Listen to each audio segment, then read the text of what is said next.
शुभोदय बच्चों। कल के कक्षा में आप लोगों को क्या है, बदले अपने सोच पाठ में युगरत्ना श्रीवास्तव ने वो संघ में क्या बताया गया है, राष्ट्र संघ में, और क्या क्या प्रश्न पूछा है, और वो उसके बारे में उसके बाद में क्या है, वो बच्चों के लिए कौन सी शिक्षा अनिवार्य है, ये पूरा बताया गया है। अब क्या बताया गया है, उन्होंने हर बालक के लिए पर्यावरण शिक्षा की तो सख्त जरूरत है, ऐसा कहा है। क्यों जरूरी कहा है वो उन्होंने, हर एक बच्चे क्या है वो किताबों में अपने पाठ्य पुस्तकों के द्वारा ही ज्यादा सीखता है, वो उसके बाद में बाहर जब भी घूमने के लिए जाता उसके द्वारा बाकी विषयों के बारे में ध्यान देता, इसी वजह से उन्होंने वैसा कहे। और वो विकास को और क्या है वो अब हर बालक को पर्यावरण की शिक्षा के प्रति जागरूक करना होगा। हर कक्षा की किताबों में पर्यावरण के पाठ अवश्य होने चाहिए। विकास को रोकने के लिए मैं नहीं कहती, मीन्स वो मानव विकास के लिए क्या है, जो अन्य विषयों की जानकारी भी लेना है, उन लोगों के विकास में तो मैं कुंठित नहीं करना चाहती, लेकिन हर एक के पाठ्य पुस्तक में पर्यावरण संबंधी शिक्षा तो अनिवार्य है। कारण क्या है, हर एक को मालूम होना है वो पर्यावरण को समतुल्य रखने के, और क्या करना, हम लोग पर्यावरण को प्रदूषण से नष्ट करना नहीं। पर्यावरण को नष्ट करें तो किसका होता है नुकसान, हम ही लोगों का होता है वो नुकसान, उसके बारे में कहा गया। और उसके लिए क्या क्या करना चाहिए, मैं यह कहना चाहती हूँ, जैव मित्र तकनीकों को बढ़ोतरी होनी चाहिए, जो सस्ती और अच्छी हो। ऐसी संसाधनों का उपयोग होना चाहिए जो पुनः प्राप्ति किए जा सकते हैं। इधर क्या है, हम लोगों ने ज्यादा फसल जल्दी जल्दी आने के लिए हम लोग ज्यादा क्या करने लगे हैं, वो उसमें अनेक प्रकार के रासायनिक पदार्थों का इस्तेमाल कर रहे हैं, केमिकल्स। इस वजह से क्या हो जाता है, उस समय तो उपजाऊ देती है, बाद में क्या हो जाता है, उपजाऊ शक्ति क्षीण होने के बाद भूमि में वैसा तो फिर पहले के समय नहीं मिलता है फसल। इसीलिए और ये क्या करना है, ये एक बार एक फसल डाले तो दूसरी बार वही फसल डालना नहीं, उसको तो बदलावट लाना है।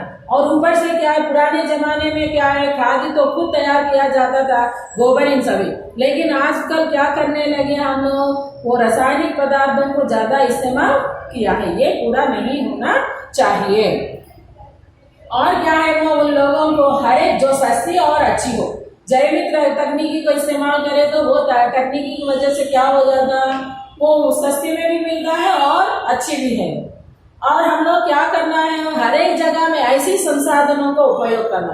उदाहरण के लिए हम लोग क्या है, वो पेड़ के नीचे जो कुछ भी हवा मिलता है वो स्वच्छ और साफ है, उसकी जगह में हम घर में क्या करते हैं, आर्टिफिशियल वो फैन को डाले तो उसमें से जो पेड़ के नीचे मिलने वाले के बराबर तो उतना तो स्वच्छ और साफ नहीं रहता, उस समय का तो काम तो होता है।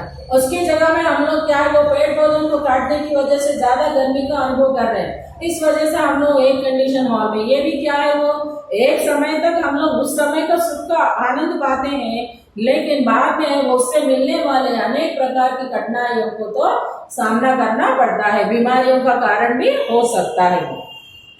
मैं दुनिया के सभी नेताओं से 2 प्रश्न पूछना चाहती हूँ। युगरत्ना श्रीवास्तव ने और भी कुछ प्रश्न पूछ रही हैं, आप लोगों को परीक्षाओं में भी ऐसा युगरत्ना श्रीवास्तव ने बदले अपने सोच में कितने प्रश्न पूछे हैं, वो प्रश्न आप लोगों को कैसे लगा, अगर उनकी जगह में आप है तो आप क्या प्रश्न पूछते हैं, वैसे भी पूछने पर आप लोग अपने आप को भी कुछ प्रश्न पूछने का लायक, इसका मतलब पाठ ध्यान से पढ़े तो तब आप लोगों को मालूम हो जाता है आप लोग भी कौन सी प्रश्न पूछना है। मैं दुनिया के सभी नेताओं से 2 प्रश्न पूछना चाहती है, क्या पर्यावरणीय समस्याओं की पहचान किसी भौगोलिक राजनीतिक सीमाओं और आयु समूहों के दायरे में होती है। इधर दायरे बोले तो बाउंड्रीज में क्या कौन कौन है, भौगोलिक बोले तो भूगोल से संबंधित, और राजनीतिज्ञों के बारे में मालूम है, पॉलिटिशियंस, और सीमाओं में इसमें नहीं है, वो उनके आयु लोगों में नहीं है। क्या मेरा अंत निश्चित तौर पर नहीं है, इसीलिए तो संयुक्त राष्ट्र संघ है, वे ऐसे मुद्दों को एक दूसरे से बातचीत करवाए। उन्होंने कहा लिए वो संयुक्त राष्ट्र संघ के बीच में वो खड़े होकर अपने स्पीच में ये पूरा बताया, तो सब लोगों ने क्या है, सच में उन लोगों को सोचने का मजबूर कर दिया है। कारण क्या है, वो आगे चलकर वो उनसे आने वाले दुष्परिणामों के बारे में हम लोग खुद भुगतना है। उन सभी विषयों के बारे में बहुत सुंदर ढंग से पूछी है ये लड़की।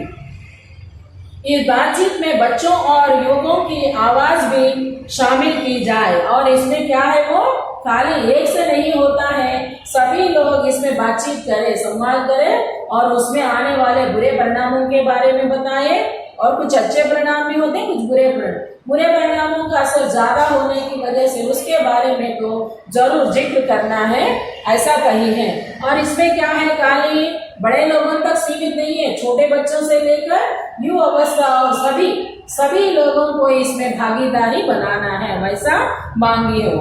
यदि राष्ट्र की सुरक्षा, शांति और आर्थिक विकास ही आपके लिए जरूरी है, तो अगर राष्ट्र की विकास सुरक्षा से रहना है, जनता जो भी है शांति से रहना, और उन लोगों के आर्थिक विकास भी होना, इकोनॉमिकली भी वो लोग वो आगे बढ़ना है, वो ये पूरा होना है, तो क्या है वो पर्यावरण में बदलाव जरूर मुद्दा क्यों नहीं होना चाहिए। हम लोग क्या है अपने जीवन में हम लोग सुरक्षा से रहना, अपने घर में रहते समय सुरक्षा से रहना, शांति से रहना, और वो हमारी आर्थिक स्थिति में हम लोग उन्नतता पाना, ऐसे सब विषयों के बारे में सोचते। लेकिन हमारे लिए सबसे ज्यादा मुख्य तत्व क्या है वो पर्यावरण, उसके बारे में हम क्यों नहीं सोच पा रहे हैं।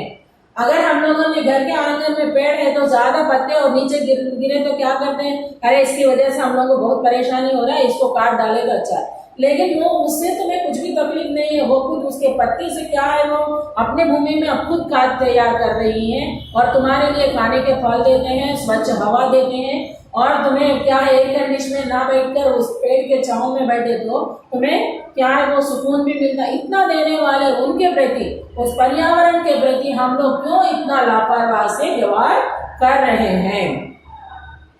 मैं आशा करती हूँ संयुक्त राष्ट्र संघ मानवीय दृष्टिकोण से सोचेगा। मानवीय दृष्टिकोण बोले तो मनुष्यों के नजर में रखकर वो उसके बारे में चिंतन करेगा, पुरानी बातों को भूलकर नए कदम उठाएगा।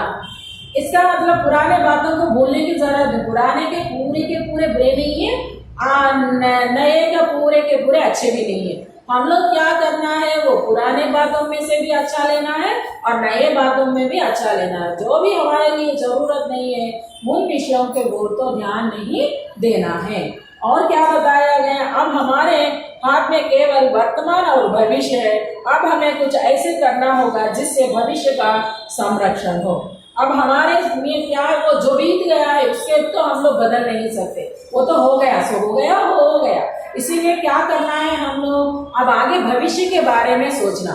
भविष्य बोले तो आगे पीढ़ियों के लिए, उसके साथ साथ हमारे बारे में, आप चलने वाला वर्तमान में हमारे बारे में हम खुद अपने आप सोचना है। और हम लोग कुछ ऐसा करना है जिससे भविष्य के संरक्षण हो। अगर वो आप लोगों को धरती माँ ने हमारे लिए बहुत सी चीजों को दिया है और अच्छे पानी दिया, ऐसा मानकर पूरा पानी को व्यर्थ करे, आगे लोगों को हमें ही अब पीने का पानी मिलने में बहुत तंगी हो रही है। और क्या है, समय पर बारिश नहीं गिरता, गिरे तो ज्यादा, नहीं गिरे तो असल में नहीं, अतिवृष्टि या अनावृष्टि।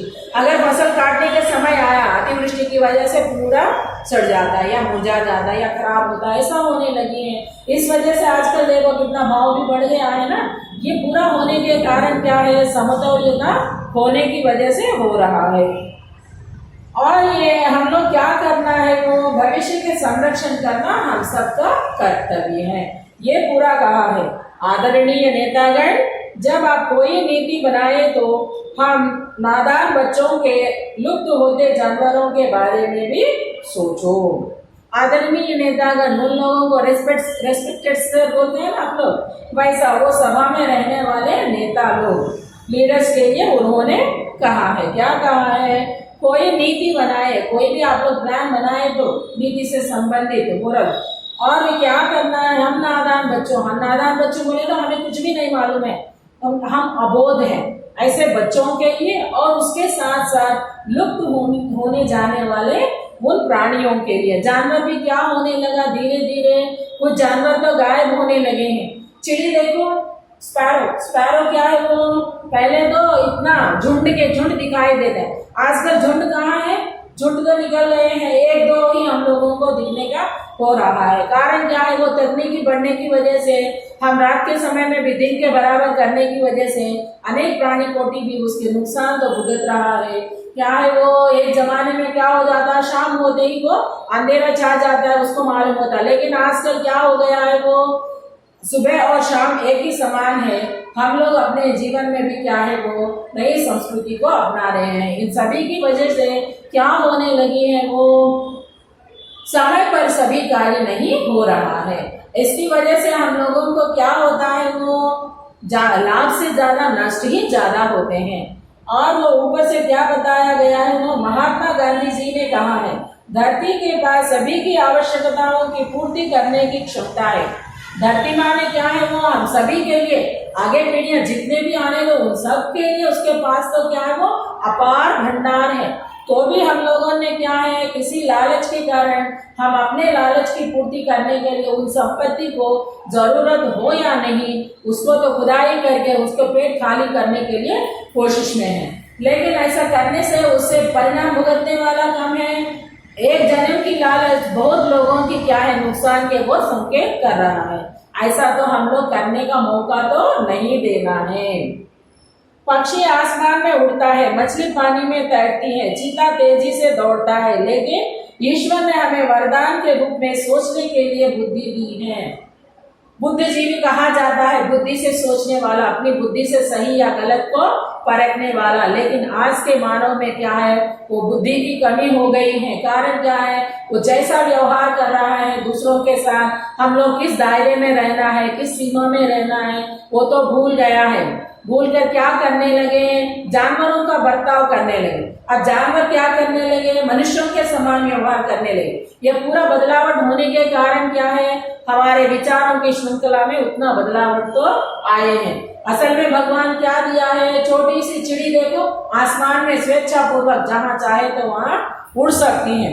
और उसके बाद में मछली पानी में तैर सकती है, और उसके आगे चीता तेजी से दौड़ सकती है। लेकिन इन जो ये सभी कार्य जो भी कर रहे हैं ना, हर एक प्राणी में एक एक विशेषता, मानव में इन सभी विशेषताओं को भरकर रखा है। हम लोग क्या है ना, पंख नहीं, हम लोग उड़ नहीं सकते, लेकिन हवाई जहाज में बैठकर हम लोग जहाँ चाहे तो वहां तो जा सकते हैं। और मछली के समान हम पानी में तैर नहीं सकते, लेकिन हम लोग तैराकी सीखकर पानी में भी तैरना तो कर सकते हैं। चीता के समान तेजी से नहीं दौड़ सकते, लेकिन गाड़ी में, मोटर गाड़ी में बैठकर जहां चाहे तो वहां तो हम लोग दौड़कर जा सकते। लेकिन ईश्वर हमें वरदान के रूप में बुद्धि दिया है, वो बुद्धि को हम सुचारू रूप से रखकर सही विचारों को करने की क्षमता तो बढ़ाना है। इसमें हमें परिवर्तित और सुधार दोनों ला सकते हैं। चलो अब हम आगे बढ़े, अपनी जन्मभूमि को बचा लो और बचा ले, अपने घर को बचा ले, अपनी धरती को बचा ले। धन्यवाद। ये पूरा भाषण उन्होंने खत्म की और अंत में उन्होंने क्या है, हम अपने जन्मभूमि को, जहाँ हम लोग पैदा हो गए, वो भूमि को रक्षा करना भी हमारा कर्तव्य है। और वो उस घर में जिस जन्मभूमि में हम पैदा हो गए उसमें हमारा मकान भी एक है, वो मकान को भी हम लोग खुद बचाना है। और उसके साथ साथ ये धरती माँ हम सब लोगों के लिए सब कुछ दे रही है, वो माँ का भी रक्षा करना हमारा ही कर्तव्य है। इन सभी कर्तव्यों को सुचारू रूप से पालन करके हम अपने पर्यावरण को संतुलन से रखने के लिए कोशिश तो करना है।